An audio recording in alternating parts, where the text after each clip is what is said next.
Começa agora o TH Entrevista. O assunto de hoje é música, gênero que tem ganhado cada vez mais espaço em sala de aula. Aqui em Manaus, um professor de música desenvolve projetos experimentais usando a música como uma ferramenta de inclusão social de crianças e adolescentes da rede pública, que recebem atendimento especial.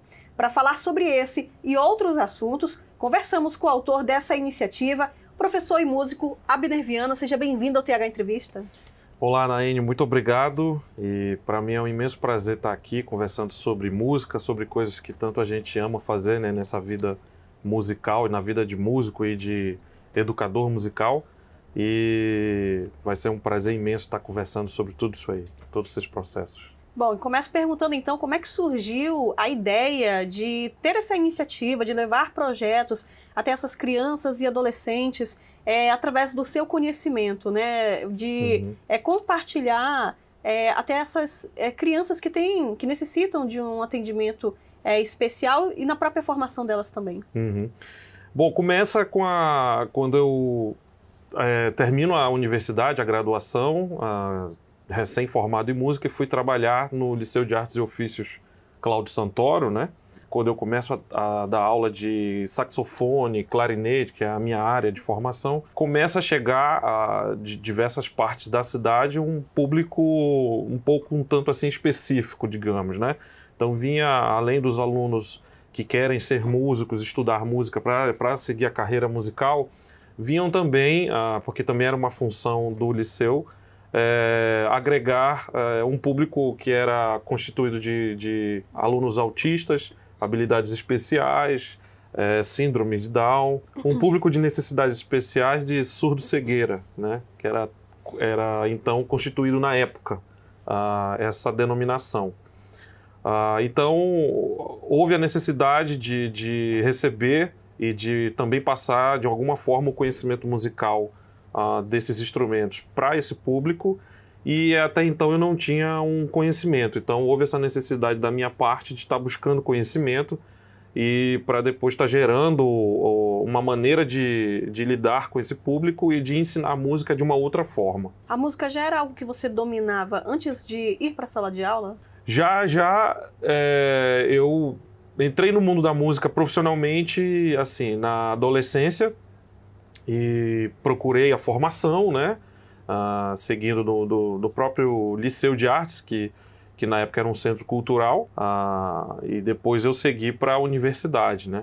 Até então para fazer o processo de nível superior e graduar no instrumento, e daí seguiu para a sala de aula, já direto, né? Praticamente. Você quis ensinar? Quis ensinar de uma forma que eu pudesse colocar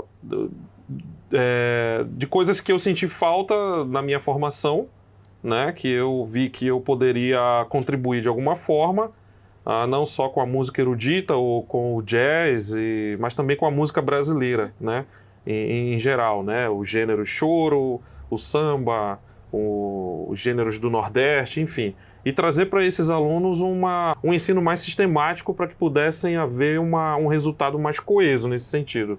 Porque como na universidade não há o ensino da música popular em si, então eu utilizei a ferramenta da música popular para musicalizar e também para profissionalizar. Né? Legal. E dá para regionalizar também? Com certeza. A gente tem aí o beiradão, né? O dito beiradão, que a gente não sabe bem o que é o beiradão em si musicalmente, mas o beiradão ele é tratado como um estilo, mas ele envolve diversos estilos dentro dele, digamos assim. Tem gêneros do choro, tem estilos, né? Se toca valsa, se toca choro, se toca lambada, se toca cúmbia, né? Se toca uma diversidade de coisas, não só do Brasil, mas também da América Latina aqui no nosso lado, Colômbia, Venezuela, Guiana, né? Então a gente tem essa junção, essa união cultural que formou aí o que a gente chama hoje de beiradão, né? Que legal, né? E os alunos, eles precisam ter esse tipo de conhecimento. Com certeza, porque você tem que conhecer a cultura do seu quintal, né? Digamos assim, de um modo geral. Conhecer a música da sua terra, conhecer a sua história, conhecer quem foram esses músicos que criaram esse repertório, que gravaram esse repertório, e de alguma forma sistematizar um ensino que você possa musicalizar e, consequentemente, profissionalizar esse aluno, né? Olha, eu vi aqui no seu currículo, e como você já bem disse também, você aprofundou seus estudos no clarinete e no saxofone. Uhum. Então, são basicamente esses instrumentos que você domina, ou outros também que você pode utilizar mediante aí esses projetos em sala de aula? Esses são os instrumentos musicais da minha formação que eu domino ali, né? Mas eu passei pela faculdade, a gente passa pelo piano complementar, então eu tenho um conhecimento básico ali, eu não sou um pianista, mas eu fui muito musicalizado no início, ainda na minha infância, pela flauta doce e pelo violão, que é um instrumento bem comum no Brasil, né? Todo mundo tem em casa um violão. Então esse eu tenho já um pouco mais de conhecimento, digamos assim, de segundo escalão, e os principais realmente é saxofone e clarinete, que é onde eu me encontrei a minha voz ali, digamos, musical, né? Para poder ter a minha identificação, formar a minha identidade musical, foram esses dois instrumentos.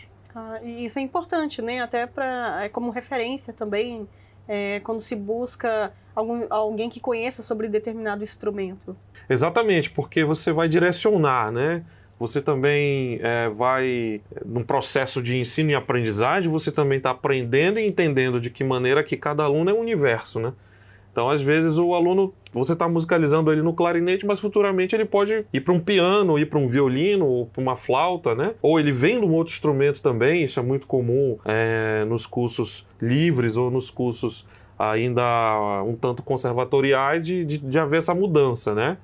Então tem essa troca de conhecimento nesse sentido para poder entender o processo de musicalização, que ele é muito vasto, né? Em cada lugar do Brasil ele tem uma maneira de lidar com a sua cultura própria, sua cultura particular, sua cultura local, regional, aonde é utilizado o instrumento X ou Y daquele determinado estilo que predomina mais. Então, às vezes o aluno vem com a ideia de querer, eu queria tanto tocar piano, mas às vezes ele está com o som de um outro instrumento na cabeça. Ou ele queria tanto tocar um instrumento de sopro, mas de repente, por algum problema físico, ou por alguma razão, ou ele não ter gostado, ele sentir que não é esse instrumento que eu quero tocar violão, eu quero tocar saxofone. Então tem essa rotatividade nesse sentido, né? Que dá essa oportunidade ao aprendiz escolher, né? Através do som. A gente tem que entender que som que ele tem na cabeça ali. Então E que o aluno não sabe expressar. Ele não vai te dizer assim com palavras, né? O professor que vai buscar ali no processo da musicalização as aptidões, né? Tem alunos que já vêm determinados mesmo. Tem outros que não. Então, nesses 10 anos, né, que eu dei aula no liceu, a gente percebe tudo isso com o tempo e com a experiência de estar ali todo dia ensinando, que nem todo mundo que está na sala de aula ali vai virar um saxofonista, um clarinetista. Às vezes ele é só pelo hobby de vir tocar, pelo tempo livre de vir tocar, mas às vezes ele quer se tornar profissional também, ele vem determinado a se tornar um profissional. E os projetos vêm de encontro a isso, né? É daí que podem surgir os futuros artistas, né, da nossa região, e quem sabe aí ganhar destaque afora também. Tudo começa com essa coisa do professor saber mostrar, né, isso apresentar, digamos assim, para o aluno, para que ele possa interagir mais, que ele possa se expressar melhor, né? Então, como eu falei, né? Vem alunos determinados e vem alunos que às vezes também nem vêm tão determinados assim, mas que acaba que ele vai virar um profissional e foi descoberto ali um talento, né? E aí quando ele conta a história dele, foi na escola que eu tive a oportunidade de desenvolver o meu talento. Exato. Acho que a escola é uma extensão da família, né, nesse sentido, e uma extensão também do gosto, onde ele também vai formar esse gosto musical que vai interferir futuramente, positivamente, na carreira, no gosto mesmo que ele não vire um músico, ele vire um médico, ele vire um advogado, um engenheiro, mas ele vai entender o que é um estilo, vai entender os gostos, vai entender o que é bom, o que é ruim, né? Nesse sentido mais, não pejorativo, mas num sentido mais de saber escolher a questão do nível, a questão do intelecto ali musicalmente, digamos assim, né? Ele vai saber pensar sobre aquela música que ele está ouvindo, né? Você já falou aqui pra gente, né, que passou 10 anos aí no Liceu de Artes, né, ensinando outros jovens, né, outros adolescentes, mas paralelo a isso, né, ao longo aí da sua carreira, você também acumula projetos, né? Eu queria que você falasse um pouquinho dessas iniciativas e como que tem sido levar a música para dentro de sala de aula. Uhum. Tem bastante coisa, assim, que pós esse período que eu saí do liceu dando aula, passei ali um período de 10 anos, né, dando aula, e através dessas necessidades que eu vi em campo ali, aí eu fui buscar uma formação mais adequada, digamos assim, mais científica, né, para poder criar projetos nos quais eu posso me encaixar como músico instrumental, como instrumentista, né? E encaixar também outros músicos que trabalham comigo e que já provinham de outros trabalhos, né? Então eu sou um músico que eu venho da música instrumental e trabalhando há muito tempo com vários outros músicos, não só aqui, mas no Brasil e também fora do Brasil. E percebi que a abrangência da música vocal ela é muito maior do que a abrangência da música instrumental. Então é muito mais fácil você musicalizar uma pessoa com o canto, né, com a voz e um violão, a voz e um piano, a voz e um outro instrumento que seja harmônico, do que um instrumento propriamente dito que você não vai estar expressando fala ou vai estar expressando palavras, mas você está expressando sons, né? Tocar saxofone, ou tocar violino, ou tocar qualquer outro instrumento, mas aonde você está fazendo música instrumental. Então, pela história da música mesmo, a música vocal sempre vai estar muito mais em evidência do que a instrumental. E foi aí que nasceu essa necessidade de tentar se reinventar nesse sentido, de ver que o cenário local ainda precisa muito desse desenvolvimento instrumental, não só de músicos, mas também de público, né? Então, eu fui pensando, quando eu pensei em cursar uma pós-graduação na área de neuropsicopedagogia e psicanálise clínica, foi aí que eu repensei isso no final da minha pós-graduação. E aí eu falei, eu tenho que bolar uma maneira de atingir um público que possa também vir me prestigiar, mas que também eu possa alcançar esse público com um determinado gosto musical e um nível musical mais elevado, né? Mostrar para esse público que é possível tocar música instrumental e que ele possa entender sem palavras, né? Então, por exemplo, você vai tocar uma bossa nova, por exemplo, do Tom Jobim, né?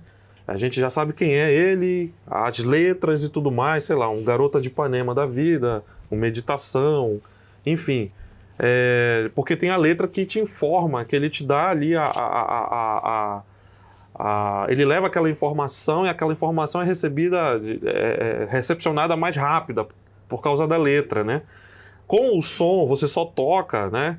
E ela demora mais chegar, né? Nesse sentido, que a palavra ela tem mais força do que o som nesse sentido. Mas foi aí que eu fui ter que reformular a coisa e alcançar um público que gosta também de ouvir isso, um público que gosta também de ouvir um beiradão, um público que gosta de ouvir choro, ou que gosta de ouvir um outro estilo, né? Que ele possa entender o que eu estou fazendo. Ele está tocando essa música, eu sei de quem é do Hermeto Pascoal, é do Moacir Santos, é do Teixeira de Manaus, né? Então, que legal, olha só, ele está tocando, e você começa a formar um público.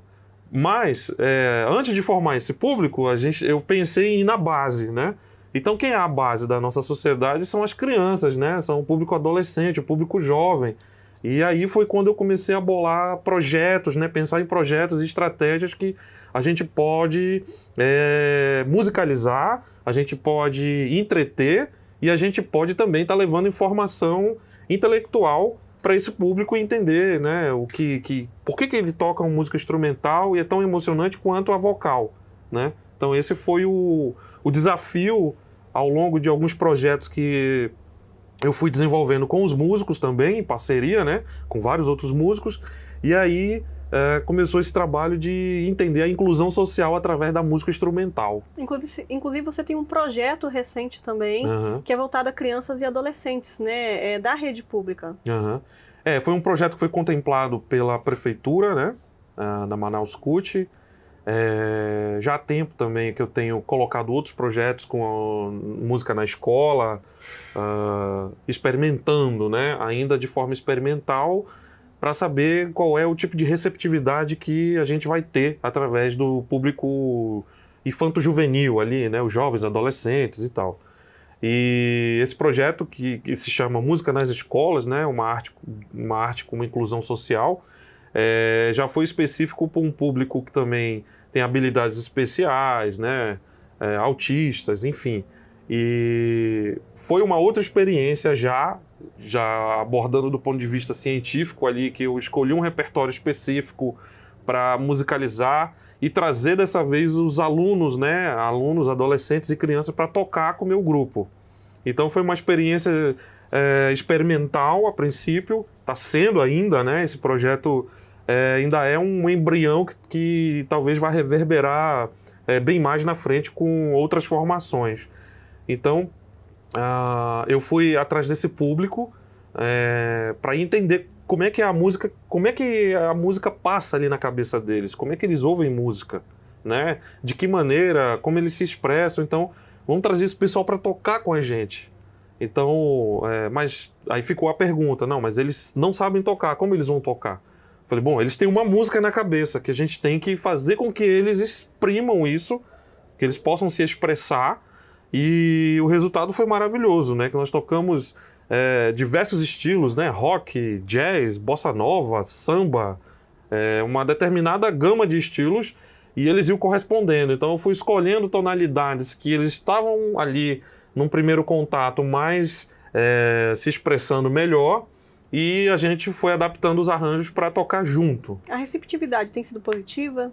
Bastante, principalmente por parte dos pais, que... Os pais se empolgam junto com os eu acho que porque são os maiores incentivadores nesse sentido, né? E como ainda não há um ensino de música voltado especificamente da rede pública para esse público, eu acho que esse projeto está sendo ainda uma centelha no meio de um oceano de tanta coisa que pode ainda ser explorado. Então, os pais são os primeiros assim que se empolgaram e tal. Olha, eu não sabia que meu filho se expressava dessa forma. Eu não sabia que meu filho tocava, por exemplo, né? Teve alguns depoimentos assim que vai sair no projeto. E aí eles ficaram assim abismados. Teve pais que choraram, se emocionaram. E como é que o meu filho tocou assim? Como é que ele fez em uma aula o meu filho tocar ali, né? Então, porque houve essa interação de colocar eles em primeiro plano, a escolha de repertório, a escolha de estilos do que eles gostam também de ouvir, porque todo mundo tem uma cultura musical. Agora, de que maneira ele vai se expressar, aí é um desafio, né? Uhum. Então, fui nessas indas e vindas, especificamente na Escola Estadual de Atendimento Específico, que é o Mayara Redman, e eu fui bem recebido lá pela equipe que trabalha... Fica em qual região da cidade? Centro-Sul, né? E tem poucas escolas assim de atendimento específico que abrange, que acolhe esse público. Eu acho que ainda precisa ter mais. Eu acho que o que tem aí está sendo muito bom, mas eu acho que precisa ter mais porque a gente vai incluir. Quanto mais haver inclusão, mais vai ficar fácil da gente haver um entendimento musical e uma formação musical, né? Então, por exemplo, há um tempo também eu já havia pesquisado sobre, até antes de concluir a pós-graduação na área de neuropsicopedagogia, eu acompanhei alguns trabalhos como uma orquestra de mulheres deficientes visuais no Egito, por exemplo. E foi um desafio ver esse documentário, porque o maestro passava, por exemplo, uma sinfonia de Mozart para elas, tudo de ouvido. E ele conforme ele pegando a batuta, ia marcando ali na estante musical, ia marcando o tempo e batendo ali para elas ouvirem, entenderem qual é o andamento. E aí eles desenvolveram as partituras em braille, por exemplo, né? Que é um desafio imenso. Falta de profissional nessa área também ainda é muito grande, né? Então eles desenvolveram isso e elas tocam, elas memorizam o repertório e se apresentam, né, em diversos lugares ali do Egito, já foram para a Europa, se apresentaram. E o outro trabalho que eu acompanhei foi um trabalho de uma orquestra também, do mesmo padrão e com pessoas também especiais, autistas de habilidades especiais e superdotação, foi da Coreia do Sul, quando eles vieram em Tatuí, em São Paulo. E eu fui conferir esse trabalho e achei também fantástico também, que alguns alunos liam com partituras Braille, outros não, outros liam na partitura comum e outros já memorizavam tudo. Então, era uma orquestra nesse sentido bem heterogênea, no sentido de prática, porque cada público que tinha dentro desse conjunto teve uma formação específica, porque cada um era um universo de necessidade diferente, né? Então, foi bem interessante pegar essas estratégias, essas influências e tentar adaptar de forma experimental ainda aqui na cidade de Manaus. Certo. E diante dos trabalhos que você já fez, né, dos projetos, né, da sua experiência como profissional, quais os desafios que você observou que ainda impedem o poder público de usar a música como parte do processo de ensino e aprendizagem do estudante? Eu acho que os desafios são muitos ainda. Eu acho que se a gente for listar, são tantos que, primeiro, falta ter a sensibilidade de olhar para esse público. Primeiro, até de haver uma coisa chamada música nas escolas com sentido obrigatório, né? Até então, a partir do período da ditadura militar, a gente tinha uma coisa chamada educação artística, né?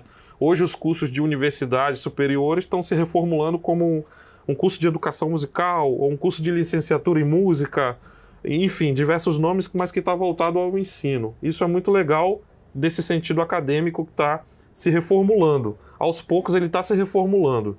Mas no sentido político, social, ainda falta o governo pensar que precisamos de, pelo menos em cada escola, ter 1 a 2 professores de música em que possa trabalhar com os alunos que estão na escola pública comum, como também nas escolas públicas especiais, que aí tem que haver uma formação até mais adequada, né? Tem que entender desse público, trabalhar com autista, trabalhar com Down, trabalhar com diversas necessidades do dia a dia ali e haver uma formação continuada que não há.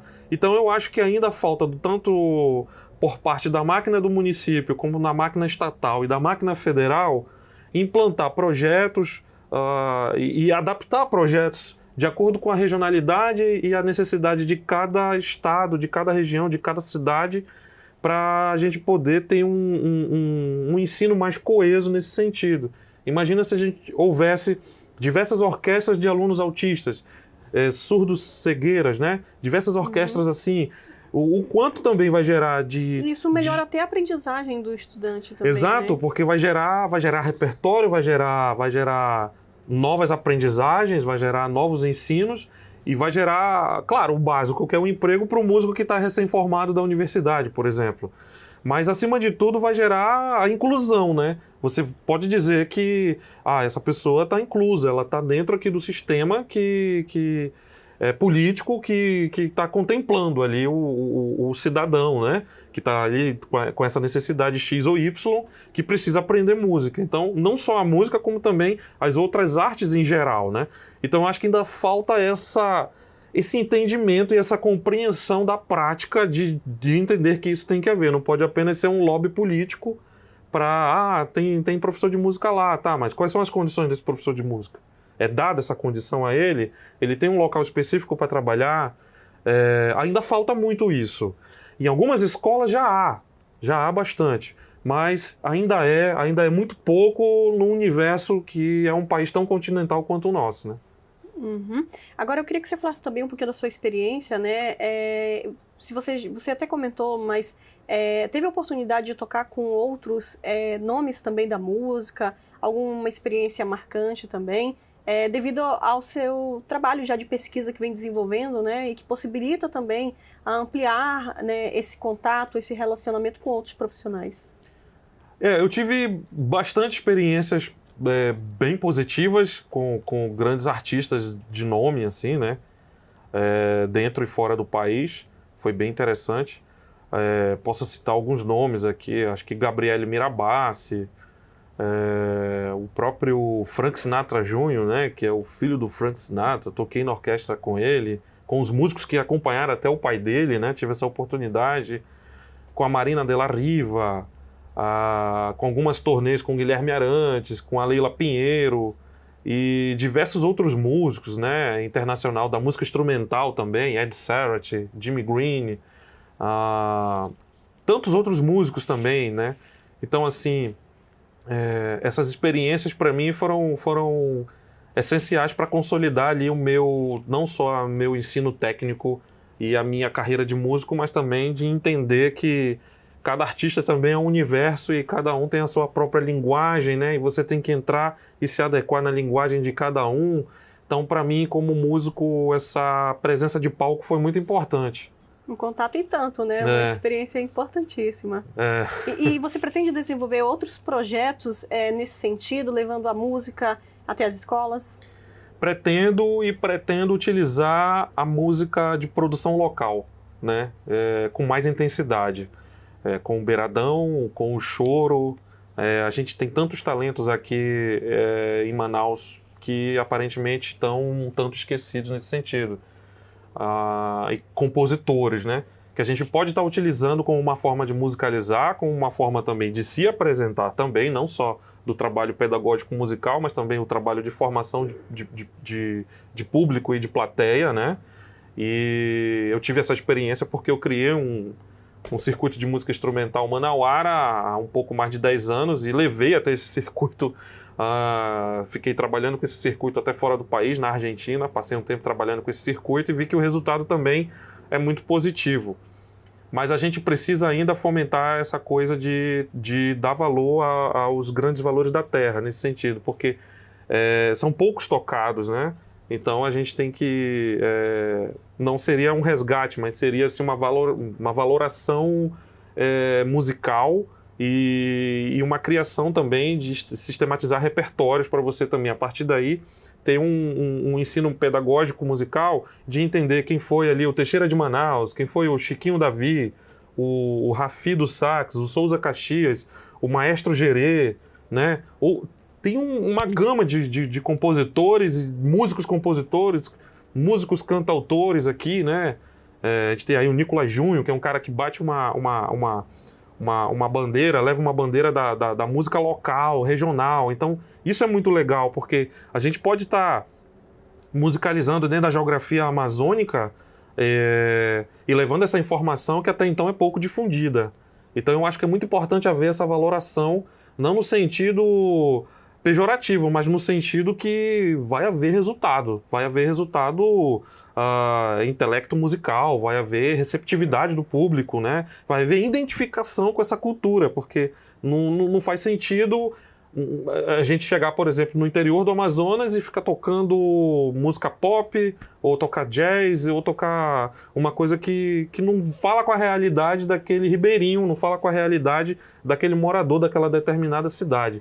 Então eu acho que é legal falar também essa realidade dele com um nível muito alto, com um nível profissional muito legal, onde ele possa também, tanto quem quer ser profissional, mas quem também quer só prestigiar, possa haver entendimento que eu estou assistindo um concerto de música local e eu sei quem é esse compositor X ou Y, eu sei que estilo é esse, eu sei o que eles estão fazendo ali. Enfim, é um desafio muito grande, mas eu acho que eu estou mais batendo nessa tecla aí da gente desenvolver esse lado, né? Com certeza. Então, Abner, eu quero aqui agradecer a participação. A gente tem muito assunto para conversar, na verdade, né? Quando a gente fala sobre música, né? E o quanto é importante nesse processo de ensino-aprendizagem em sala de aula. Eu quero aproveitar também e convidar você que nos assistiu para deixar também já os seus comentários aqui no nosso canal no YouTube. Você gostou dessa iniciativa? Participou de algum projeto musical quando criança ou adolescente, ou seu filho ou sua filha? Ou se tiver também alguma iniciativa nesse sentido, é só deixar aqui nos comentários. Mais uma vez, obrigada pela participação. Obrigado, Naine. Fico super lisonjeado de estar falando sobre música, uma coisa que tanto qualquer ser humano ama, né? Nenhum ser humano vive sem música. E estou super feliz de estar falando desses trabalhos, de estar falando de toda essa trajetória, desses processos, né? De que maneira se dão. E acho que eu fecharia com a frase aí do grande ídolo meu, que seria o Hermeto Pascoal, que é o nosso único gênio brasileiro da música universal vivo ainda, né? E ele diz que a música está aqui dentro, ela tem que sair daqui para fora, né? Ela tem que ser expressada, né? Ele diz até no título de um disco dele famoso que só não toca quem não quer.